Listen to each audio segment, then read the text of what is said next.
So, the Europe Builds podcast is all about uncovering the untapped knowledge within the European startup ecosystem. And there's no better place to be than the Doer Summit, where for the very first time, founders, investors, and operators are meeting up to turn their ideas into reality. The timing also couldn't be better. Some European problems may persist, but we're finally seeing winds of change, from the new Commission's competitiveness compass to reducing internal market barriers. There's a lot of room for growth and a lot of room for hope. So for all of this and more, join us for this series of Europe Builds episodes showcasing some of the greatest founders, operators and investors from the Doers Summit. So welcome to the Doer Summit and also welcome to Europe Builds. Thank you. For our audience, we're here joined by Adam Bonnifield, who's the ex-CEO of KONUX, an entrepreneur, an investor, AI expert, so lots of things to talk about here. But I'm sure you've done this a couple of times in these 2 days, but could you give us your own elevator pitch? So Sure. in a few words, who are you and what do you do? Okay, so you said it perfectly. So I have, computer scientist, sort of founder of various companies over the years.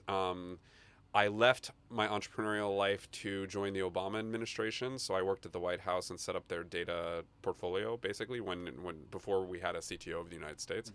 Mm-hmm. And then after the election, the first Trump election, I moved to Europe. I founded the AI program at Airbus. So I grew it from just myself to the largest industrial AI team in Europe. And that was shortly after 2016. Yeah. Feels like a lifetime ago. Yeah, and also early for an AI program, right? I mean, depends on how you see it, but before the boom, let's say. Absolutely, yeah. So that's why, so really, it was just starting out, and we convinced basically all these different divisions of the company to come together and build one AI team and kind of double, triple, quadruple down.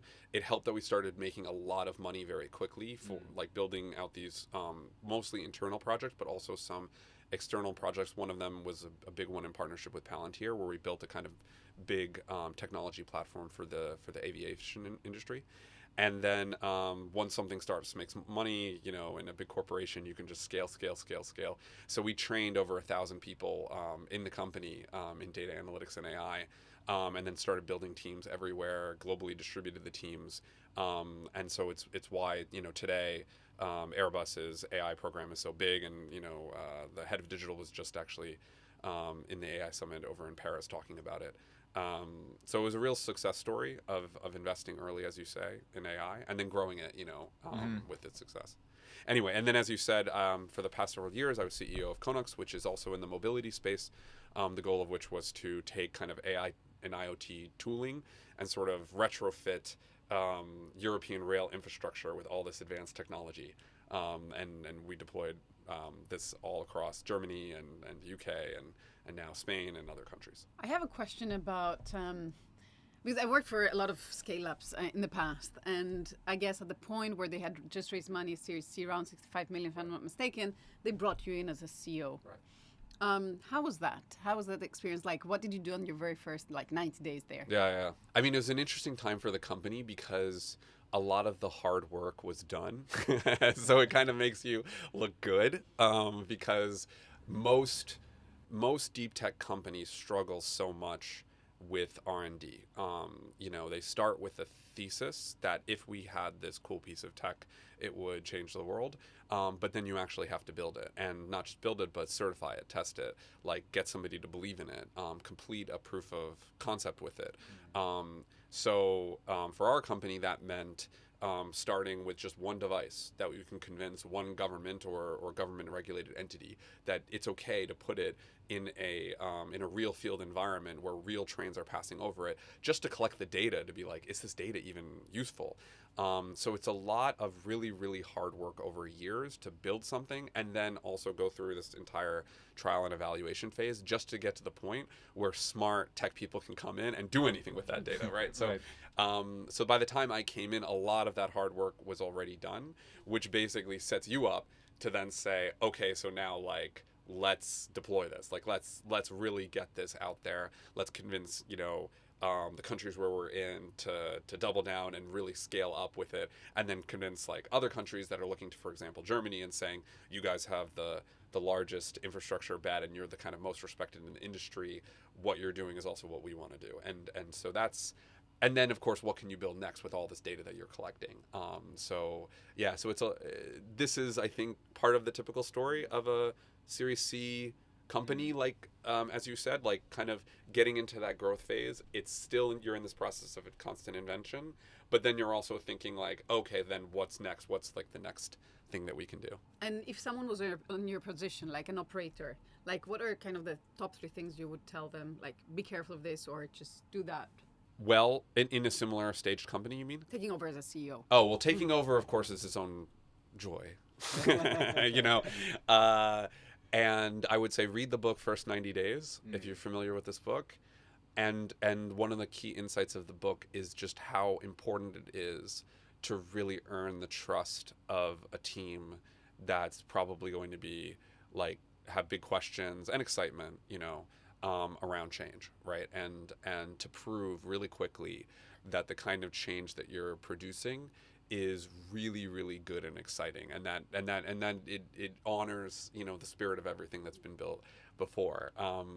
In a perfect world, you really believe that, you know, you really love what the team does, and you believe in the mission, and you care deeply about it.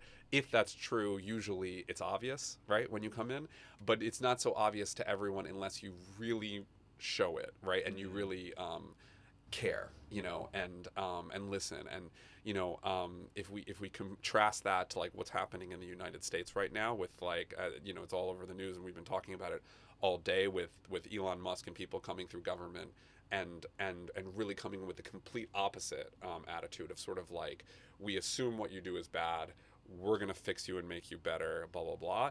You immediately lose people, and people get very defensive. Yeah. So this to me is like what I would say, like from taking over, is the key thing, like, don't do that and do this other thing.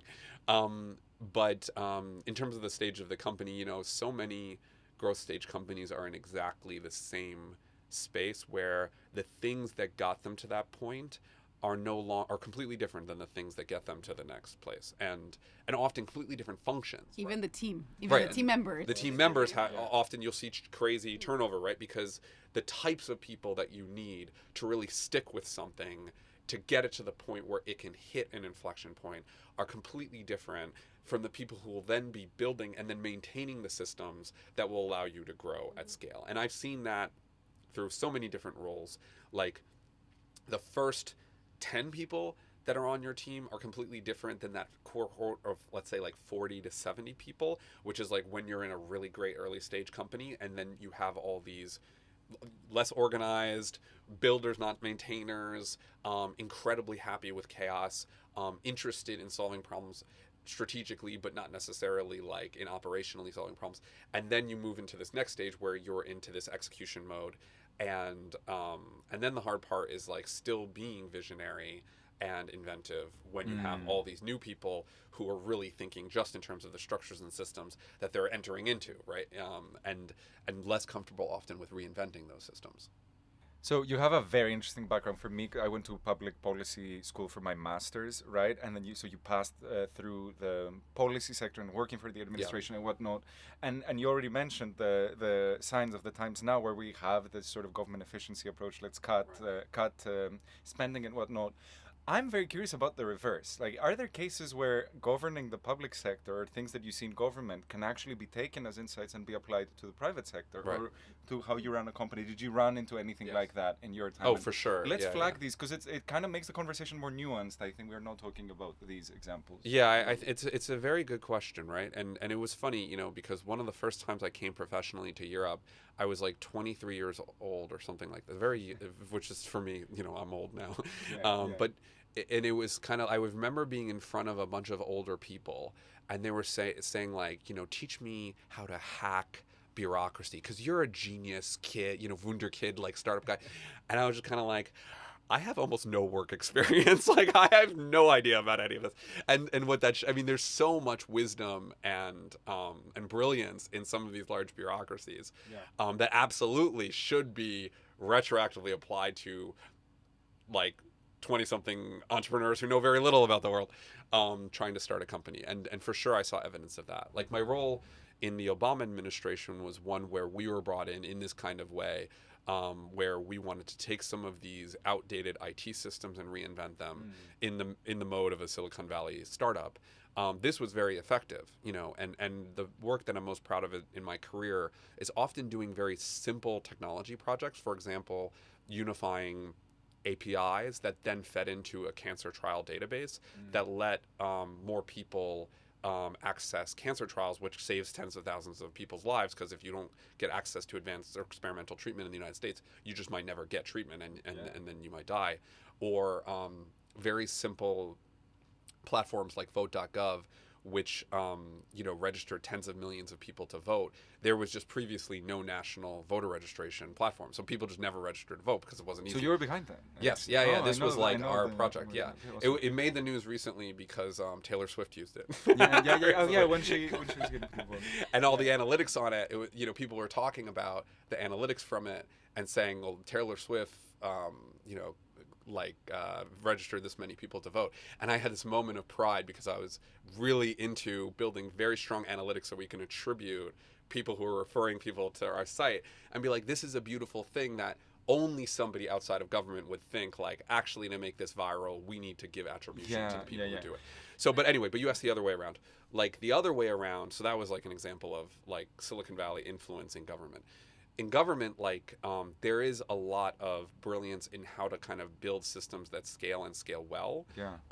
And it was something that was great training, actually, to, for example, enter a growth stage company, because you really understand the logic of how to separate out functions, have people like very focused on what they're doing, and have like a clear decision-making, deliberative decision-making structure that justifies or invalidates decisions. And that's actually something that, when right now we are living currently in this era where we're deconstructing bureaucracy because people worry that it's evil or inefficient, but all of this deliberative process we're losing, and we have some of the smartest people in the world whose job it is to look at an idea and say, like, here's the 10 things that can go wrong. We're going to do the analysis on it and give it to you as just like data that you might be interested in.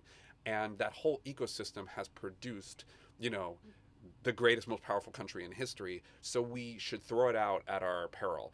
It also has some excesses and waste, but the actual core function is so valuable, and some of the smartest people in the world are today plugged into that process, so we shouldn't basically cut them off from having an impact. What you said before around becoming a CEO of a company that you haven't founded. Sure. It was the first time that the founder kind of gave his baton to someone else? Yes.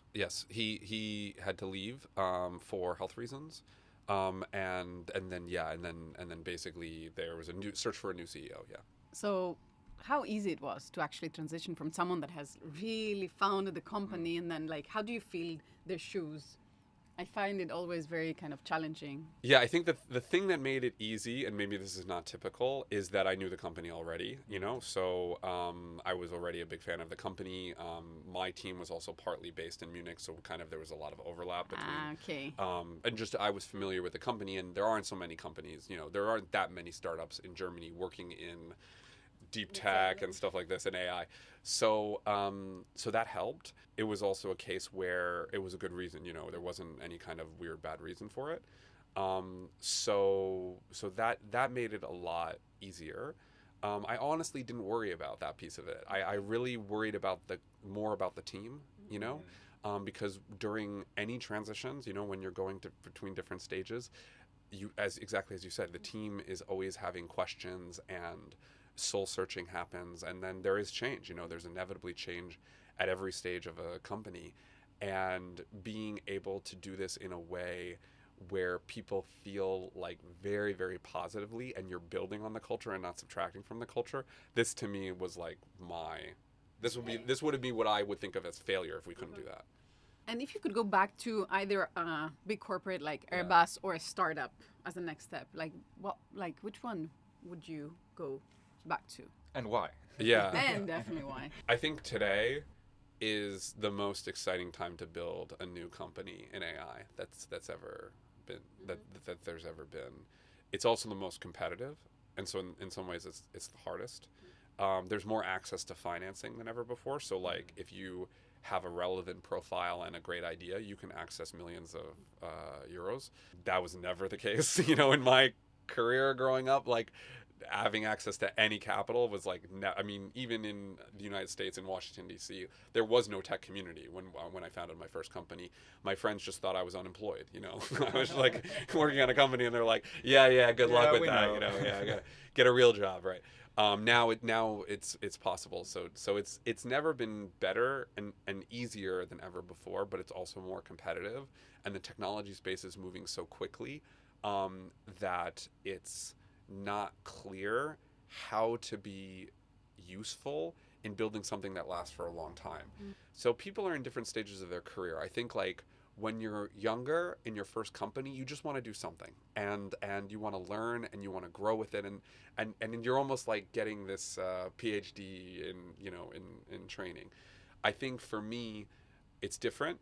I want to feel useful, and so in that sense, like I want to do something where I'm pretty confident no one else is worried about this and working on it, so that when you're doing it, you're doing something like very meaningful that you feel like no other person in the world is going to be doing that thing, right? And in AI, that's harder to find because the space is in such a crazy state of transformation. So you have to feel really good that what you're working on, you feel confident about for like the next 5 years being something that will not be disrupted or competed out of existence or something like this, because I would rather invest in that company than do it, if you see what I mean. Like it's about more like finding a calling, I think, in that sense. Okay, let me ask this question because I've been dying to ask you from the start. You're one of the exceptions where we have an American moving to Europe, right? For the sake of innovation, especially in the AI space. Right. We've had so many, because we're Europebuilds, right? We have many founders who have had the exact opposite journey, where they're a European founder that went to the States because of access to capital and all the things we know. And you said you came around 2017, 2016, right, to Europe, if I'm not mistaken. That's right. So you've seen sort of some years of evolution, right? So what has this evolution been of the EU and European ecosystem? And specifically when we look at today and the AI race, are we in the race? What do we need to do to have like a faster horse in that race? What's your judgment? Okay, so that's okay. So those are three questions. Starting for number one, it's definitely, so in 2017 I don't think there was really much of, as you said, like even when I came in, I sort of said like I want the AI portfolio, and people were like, yeah, whatever, and it's like now there are chief AI officers of large companies. I basically created that role. It had to be like made for me, because there was no parallel. And it was only, it was a good bet, right? So and it allowed us to grow very quickly. The things that have changed for good is that there's much greater density of talent, and there's more people with experience working on real tech companies. That was not the case, and still really is like much less the case than in the US.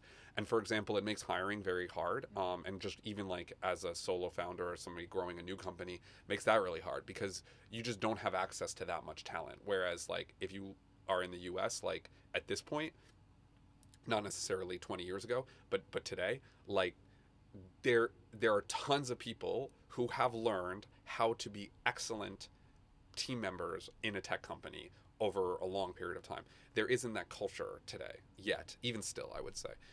It's starting to develop. Another trend that concerns me in Europe is, to the extent that now we're introducing like really the tech sector back into Europe,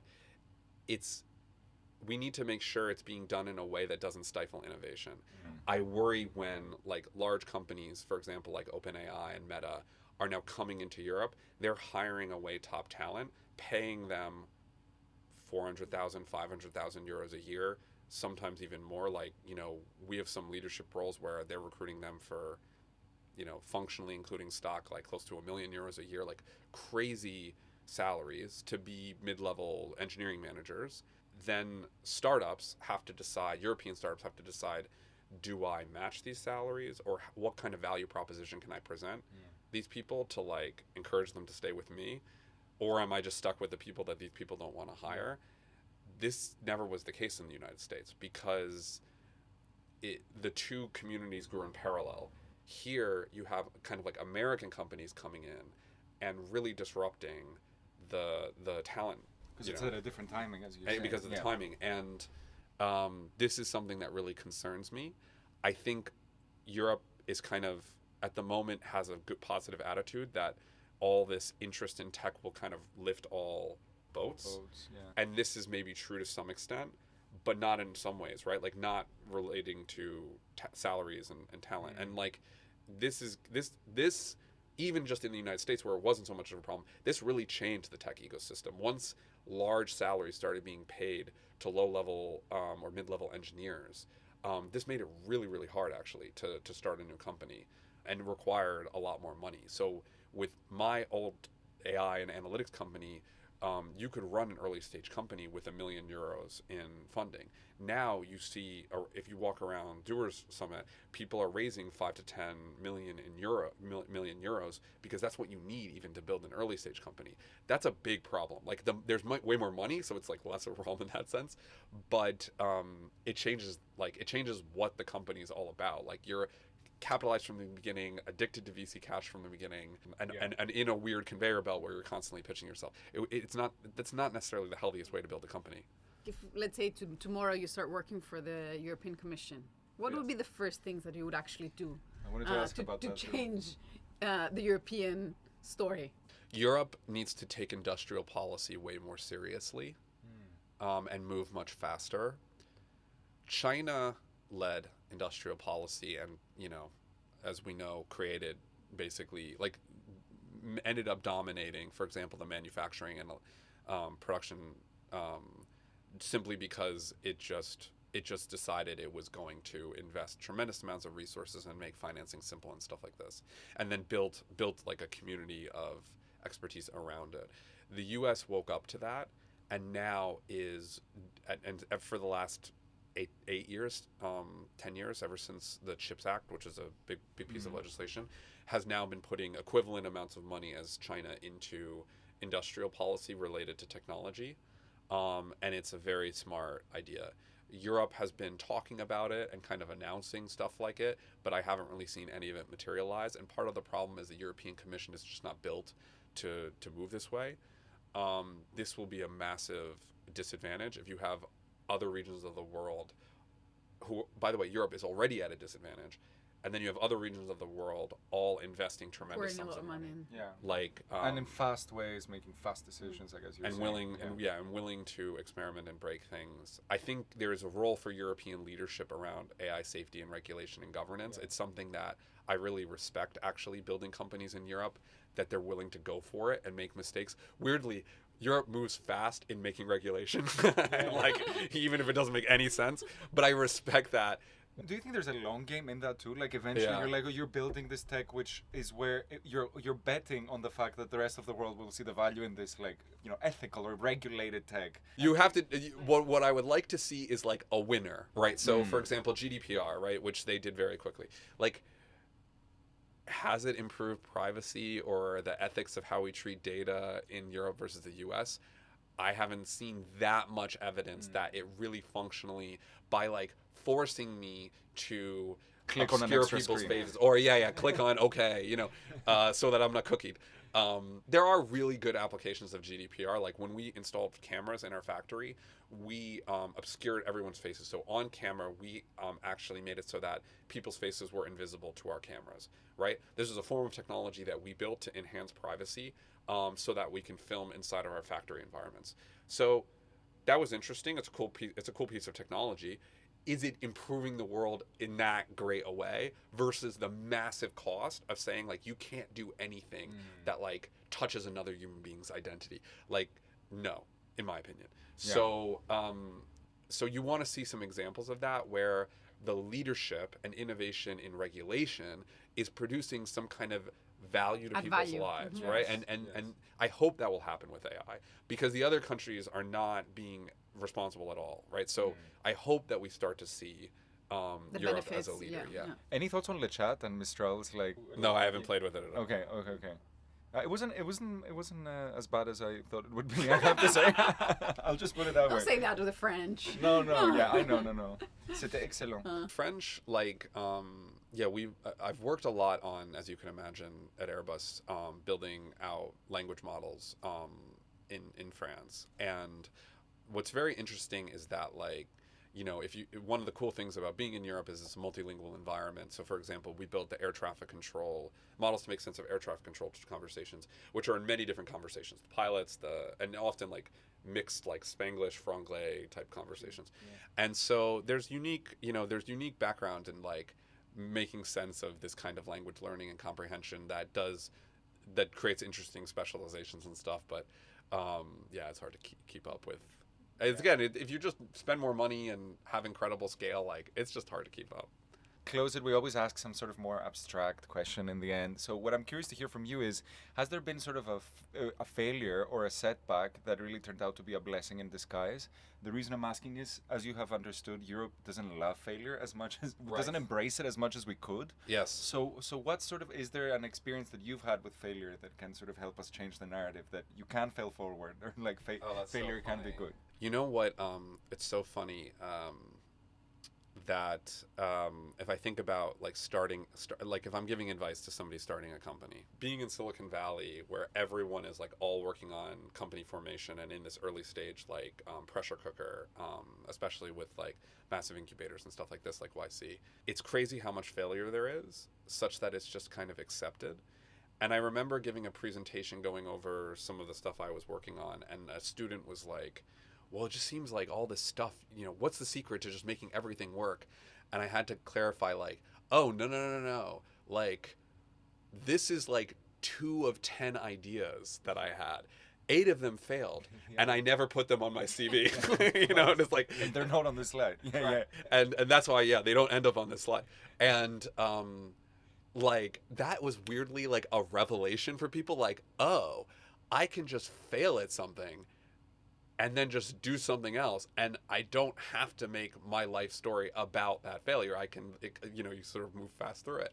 And if you talk to a lot of entrepreneurs, I think they will tell you, like, tell me about the graveyard of all your great ideas that failed. And they will, like, kind of quietly be like, oh, yeah. Like, I spent a year just working on this, and it sucked. And this is something that is... I think it's somehow compatible with like the American spirit of like audacity and reinvention. Yes. And I feel like Europeans are more, especially in Germany, I would say, they're more ethical and kind of like true. I would say so. There's a kind of discomfort in selling oneself, yes, right? Definitely. And to be willing to just say like, that worked, done, reinvent, right? And but learning that as a skill to allows you to feel more okay working without a safety net, right? And I think that's something I would love to see more of. A little bit of audacity never hurt nobody. Yeah, yeah. And it's a superpower in Europe, especially because people are like, whoa, this person really seems like they know what they're doing. Yeah. Whereas in America, they're like, yeah, he's one of 100 hucksters, that don't know what they're doing, right? So I think it works better here. But I had a follow-up into the answers, and I'm just wondering, like, maybe it has to do with education, but definitely, like, in Greece at least, it's all about, like, you have to be a good student. Like, it's very kind of structured, yes, the type of learning. What you guys are doing differently in the US? Is it the educational system that has taught you this? Is it culture? Is it, like, seeing role models? I think there's less, in every kind of way, there is less structure around what you should be doing next in life. I mean, that's changed to some extent, but like, it is not clear for a lot of people who go to secondary school, like that, what you should do next. Like, should you go to university? Universities, you don't really have to specialize in anything. You don't need to pick that until much later. Afterwards, you're just kind of like left, like thrown out into the wolves. Like, there's not really this apprenticeship, working student type setup. And we're not dominated by like only a small handful of industries. There's so many different industries, and then people are like moving constantly.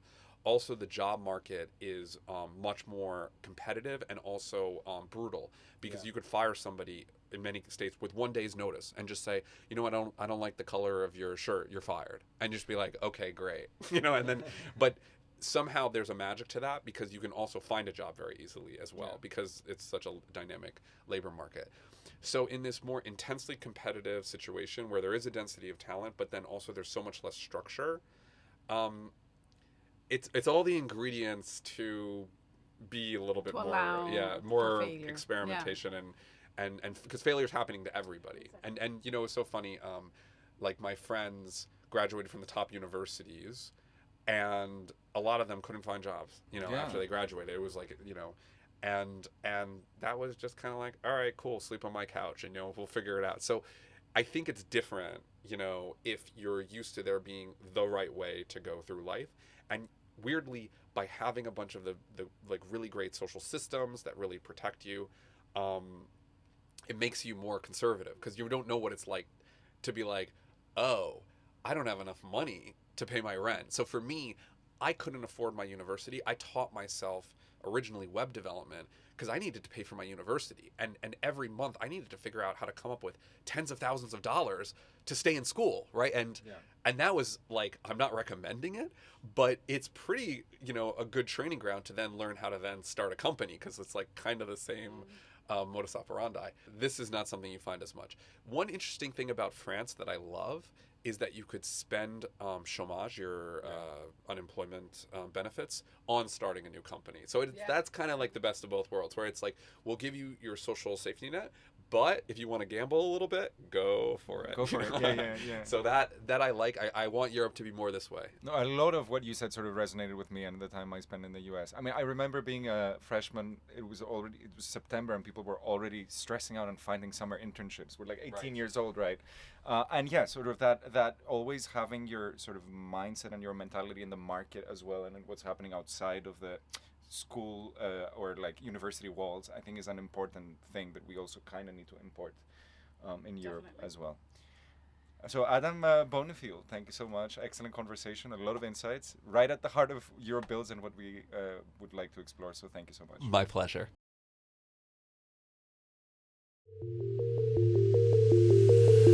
Thank you for joining us for another episode of EUROPEBUILDS, where we show that the European ecosystem is no longer an underdog story. If you liked our episode and want to hear more, follow EUROPEBUILDS on Spotify, Apple Podcasts, and Born's YouTube channel.